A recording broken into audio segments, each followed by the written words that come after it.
what values of x, right, are being defined here in set A. And all that means is look at each of these and figure out what numbers could work for these definitions. Let's break these definitions down. They tell us that set A is equal to x, so the variable we're looking at is x. That could be anything. It could be r, whatever. Here the variable is x, and next you see usually a vertical line here.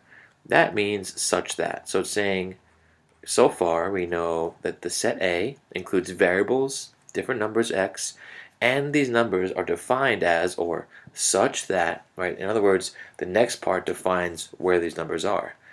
X is bigger than 3 but bigger than or equal to 3, right?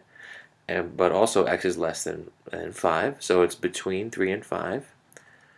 Between 3 and 5, but not 5, right? And it could be 3, right? These symbols right here, that's what they mean.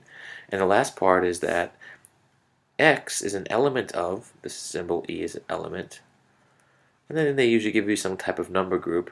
This is integers, Z is for integers, that's positive or negative whole numbers. So that means x is an integer. In other words, it's a group or an element. Element means a part of the group of integers. So if we break this down, actually it's nice and easy because x has to be between 3 and 5, and it has to be an integer.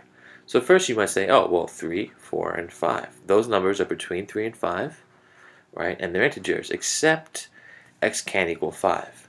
Okay, so we cross 5 out, and then we have our answer, right? X could be 3 or 4. And again, I didn't include any decimals here because, well, we're only looking at integers, right? X is an integer. So no decimals, only whole numbers, positive or negative.